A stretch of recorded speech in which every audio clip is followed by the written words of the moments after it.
É isso aí, pessoal. Vamos aqui para uma notícia bombástica que acaba de ser anunciada, pessoal. Uma notícia sigilosa acaba de ser exposta para todos.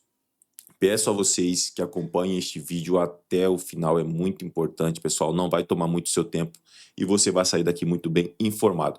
Já deixa o seu joinha, que é muito importante para a gente, ajuda muito na distribuição do conteúdo.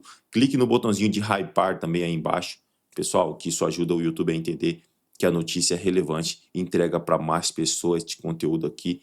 E claro, comentem de qual cidade vocês estão nos assistindo, que é para a gente saber de onde está vindo a nossa audiência. Bora para esta notícia importantíssima e bombástica que acaba de acontecer. Para limitar delação premiada. Segundo a Malu, o ministro requisitou nesta quarta-feira que fosse enviada à pauta do Supremo uma ação que foi movida pelo PT em 2021 que pede restrições aos acordos de colaboração premiada. Ela está contando aqui, ó, ele resolveu, o ministro Moraes, tirar da gaveta uma ação apresentada em 21 por advogados do PT que questiona a validade e os limites constitucionais das colaborações premiadas.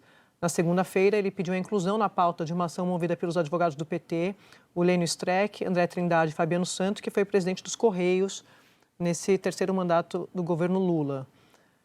E aí a Malu está falando, a movimentação indica que o ministro pretende tentar restringir a validade da delação, como já fez há 2 semanas, quando deu essa liminar que a Flávia acabou de citar, restringindo o uso dos relatórios de inteligência financeira do COAF. Aí eu quero te ouvir, Daniel, porque é o que a gente estava dizendo. E aí o governo... Valdo, desculpa. Como é que faz, Valdo? Porque é uma crise do Supremo. Aí vem o governo dizendo, nós não temos nada a ver com isso. Aí o ministro tira da gaveta uma ação do PT para limitar a delação premiada. O Vorcaro está negociando delação premiada. Então, perceba que é o Supremo o tempo todo no centro, arrastando os outros personagens para essa crise o tempo todo? Olha, Andréa, e surge no mesmo dia em que é divulgado o valor de 80 milhões, né? A declaração de Lula sobre a questão de conversei com Moraes e achei que ele deveria ter se declarado impedido, né? E essa questão do ministro, nesta quarta-feira, ter decidido desengavetar essa ação. É uma ação de 2021, impetrada pelo PT, né? Em 2022, a Procuradoria-Geral da República deu seu parecer favorável, né? E a última movimentação, neste caso, segundo o Márcio Falcão, foi em 2025, quando a OAB quis se colocar como amicus curiae dessa causa, participar dessa causa. De lá para cá, nenhum movimento. Neste período, o que aconteceu? Teve a delação de Mauro Cid, que foi importantíssima, a delação de Mauro Cid, para elucidar todo o processo ali da tentativa de golpe durante o governo Bolsonaro. E naquele período em que foi fechada essa delação, né, essa ação já estava lá no Supremo Tribunal Federal, né? 2021, a delação é fechada em 2022, né? Então, você estava com tudo isso ali já, nesse processo, você poderia ter colocado aquela ação em julgamento, e aí poderia ter afetado a delação de Mauro Cid, que foi super importante para o país, né? Agora vem essa ação. Lembrando que o PT, em 2016, já havia apresentado um projeto, o deputado Vadir Damur, né, apresentado um projeto em que proibia réu preso de firmar delação, né?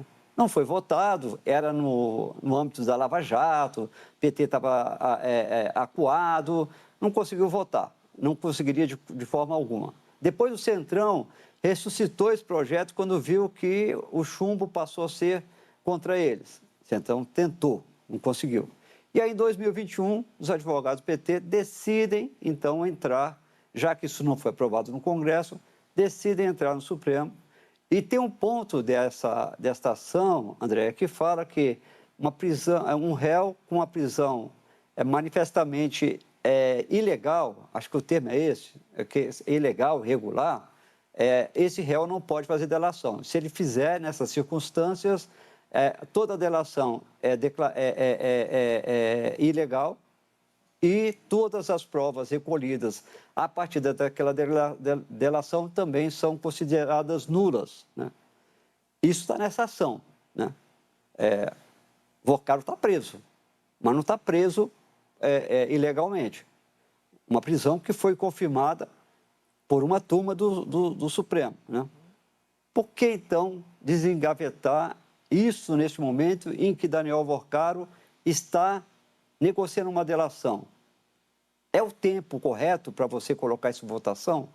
Se não foi quando estava tendo a delação de Mauro Cid, não pode ser agora também quando está se negociando a delação de Daniel Vorcaro, né?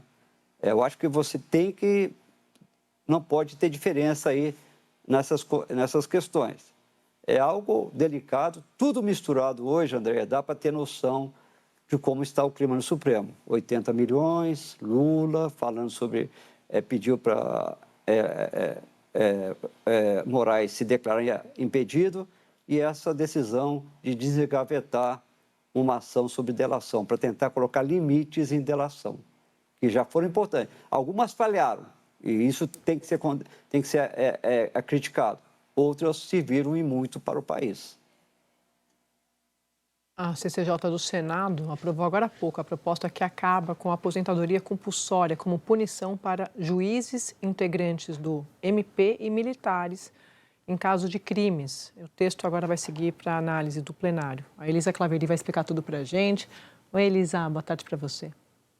Oi, Andréia, muito boa tarde para você, para todos aí no estúdio, também para todo mundo que está aqui com a gente na Globo News. É isso, passou na Comissão de Constituição e Justiça, agora vai para o plenário, lá precisa de 49 votos, mas ainda não tem nenhuma previsão, nenhum calendário de que essa PEC seja analisada no plenário. A gente perguntou isso ao presidente da CCJ, que é o senador Otto Alencar. Essa proposta está tramitando aqui no Congresso Nacional, no Senado mais especificamente, desde 2024, é uma proposta do agora ministro do Supremo, ministro Flávio Dino, lembrando, ele era senador da República, ele que apresentou essa proposta, que agora foi relatada pela senadora Elisiane Gama. Só para a gente explicar ao nosso assinante, contextualizar o que é uma aposentadoria compulsória. Magistrados ou integrantes do Ministério Público que cometam alguma irregularidade, eles são afastados prematuramente, né? São aposentados, mas eles continuam recebendo o seu valor ali, o seu salário mensal integralmente. Então, isso que a gente chama de aposentadoria compulsória. O que acontece com essa proposta de emenda à Constituição aprovada no dia de hoje na Comissão de Constituição e Justiça? Ela proíbe que essa seja a punição máxima quando a gente fala de infração disciplinar de faltas graves que sejam crimes. E aí eu destaco a diferença da proposta aprovada no dia de hoje e da proposta apresentada pelo agora ministro Flávio Dino quando era senador. A proposta anterior, ela proibia a aposentadoria compulsória para faltas graves. E aí quem definia o que seriam essas faltas graves seriam os conselhos. A proposta aprovada hoje deixa claro, faltas graves que sejam crimes. Nesse caso, a aposentadoria compulsória é proibida. Por isso, de alguma forma, o texto que passou hoje alivia um pouco em relação ao que foi apresentado originalmente pelo agora ministro Flávio Dino. Um outro ponto da PEC é que, enquanto a ação estiver tramitando, é ação civil que tem que ser aberta em até 30 dias, eles colocam também esse prazo de 30 dias para que a pessoa perca o seu mandato. Enquanto essa ação estiver tramitando, tanto os magistrados quanto integrantes do Ministério Público já são afastados dos seus cargos e param de receber. Esse foi um ponto que a senadora Elisiane Gama colocou na sua complementação de voto que ela apresentou no dia de hoje. Ela também tentou incluir algo que já estava no texto original, que era que essa proibição valeria também para militares, ou seja, militares... É isso aí, pessoal. Vamos aqui agora para mais uma notícia bombástica, agora com o deputado Gustavo Gayer, trazendo uma notícia importantíssima e bombástica, como esta que vocês acabaram de ver. Então assista este vídeo até o final, é muito importante. Pessoal, já peço a vocês que, se não é inscrito no canal, se inscreva, deixe seu like e o seu comentário, isso faz uma enorme diferença para a gente aqui dentro da plataforma. Deixe o seu joinha, que é muito importante para a gente, ajuda muito na distribuição do conteúdo. E claro, pessoal, não se esqueçam de comentar aí de qual cidade vocês estão nos assistindo agora, sem mais enrolação. Bora para o conteúdo, bora para as últimas informações e notícias. Num ato de completo desespero, quase que confessando que participou dos crimes, o nosso excelentíssimo ministro do STF, Alexandre de Moraes, toma uma decisão que vai chocar o povo brasileiro. Lembrando, um povo que já está acostumado com as maiores aberrações do judiciário, que já considera sendo o nosso judiciário a maior ameaça à nossa democracia, vai se chocar com isso. Como vocês sabem, nos últimos meses nós tivemos acesso a uma pilha de informações, provas, evidências que mostram que Alexandre de Moraes e o escritório da esposa dele estão intrinsecamente ligados ao maior escândalo que já se viu no nosso país. E não é um escândalo apenas de roubo de dinheiro público, não. É um escândalo de mafioso, de jagunço para arrancar dente de jornalista, de garotas de programa, de festas de orgia, das maiores autoridades do nosso judiciário sendo financiadas em eventos internacionais. E aí eu quero lembrar rapidamente, antes de entrar no núcleo desse vídeo, o que vem acontecendo nesses últimos tempos. Então vamos lá. Se descobre que havia um contrato da esposa dele de 129 milhões de reais. Contrato que inicialmente ele negou que existia, depois teve que admitir porque a prova veio à tona. E aí a explicação da esposa do Alexandre de Moraes é que foi para oferecer alguns serviços de consultoria. 3 milhões e 600 mil reais por mês foram pagos, no total de 80 milhões, para fazer consultoria e algumas reuniões. Bom, ninguém acreditou nisso. Tivemos também acesso as conversas entre Alexandre de Moraes e Daniel Vorcaro, de mensagens de visualização única, coisas que normalmente quem está fazendo algo errado faz, justamente para impedir de deixar rastros. Mas não vamos esquecer do tal conseguiu bloquear. O que foi que o Alexandre de Moraes ficou de bloquear? Depois das conversas com o presidente do Banco Central que foram colocadas em sigilo, viagens no avião do Vorcaro, que depois se descobriu, né, a explicação da esposa dele é que eram deduzidas dos honorários, mas com o que veio à tona da Receita Federal, da Receita Fiscal, não foi deduzido nada. Então eram favores que o Vorcaro fazia à família do Moraes, a sua esposa, através da sua empresa no qual ele tinha esses aviões. Somado a isso tudo, nós temos o evento em Londres, onde eles participaram de uma degustação de uísque, num valor absurdo de 6 milhões de reais, onde estava lá Alexandre de Moraes, Lewandowski, o diretor da Polícia Federal e outras grandes figuras do judiciário brasileiro. E aí chegamos no ponto. Alexandre de Moraes condenou o Bolsonaro e mais uma dezena de pessoas baseando única e exclusivamente na delação do Mauro Cid. Mauro Cid que estava preso e foi delatado sob coação, intimidação, inclusive vazou áudios do Mauro Cid, onde ele admitia que estava sendo coagido. Teve-se ainda ameaça de prender esposa, prender filha, prender o pai do Mauro Cid, e baseando apenas na palavra do Mauro Cid, nós temos hoje o Bolsonaro condenado e várias outras pessoas. Por que eu estou falando isso? Alexandre de Moraes acaba de colocar para votação no STF uma mudança completa no entendimento da delação premiada. Vorcaro está preso, Moraes sabe que ele vai ser delatado, tudo virá à tona, só que ele quer anular a delação do Vorcaro, sabe como? Mudando a regra da delação. Agora, se a pessoa está presa e ela delata, então a delação é anulada. Olha onde nós chegamos. Assista esse vídeo agora, que acabou de ser publicado pela imprensa, para você entender a gravidade, a podridão do que nós estamos enfrentando. O ministro Alexandre de Moraes, ele acabou de liberar para votação uma ação que é lá de 2021 e agora em 2026 ele pede que o presidente do Supremo Tribunal Federal, Edson Fachin, marque a votação. Do que se trata esse assunto e esse tema deve repercutir muito. Se trata sobre delações premiadas. É uma ação que está com ele, Alexandre de Moraes, que é o relator, um pedido do PT sobre limites claros do uso das delações premiadas. Essa ação foi apresentada em 2021, ela é uma ação, já recuperando aqui com os dados objetivos, que, segundo o PT, ela quer delimitar constitucionalmente a aplicação da delação. E um dos pontos do pedido que está com o ministro Alexandre de Moraes, que agora ele quer que o Supremo vote, fala sobre acordos de colaboração celebrados para quem está preso e presumindo-se até uma voluntariedade do delator de fazer essa delação, devendo a delação ser anulada e consideradas ilícitas todas as provas a partir delas produzidas.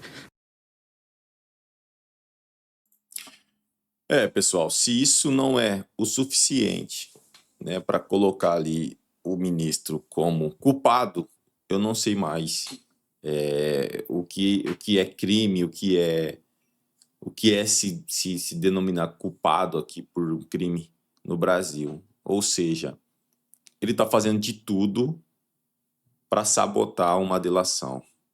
Pessoal, Banco Master pagou 40 milhões ao escritório da mulher de Moraes, apontam documentos entregues à CPI do crime organizado. Dados do banco com sigilo quebrado pelo colegiado mostram 11 pagamentos mensais de 3 milhões.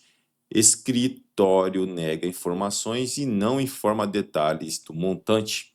Documentos da Receita Federal enviados à CPI do Senado, que investiga o crime organizado, indicam que o escritório da mulher do ministro Alexandre de Moraes, Barsi de Moraes Sociedade de Advogados, recebeu 40 milhões do Banco Master de Daniel Vorcaro em 2024.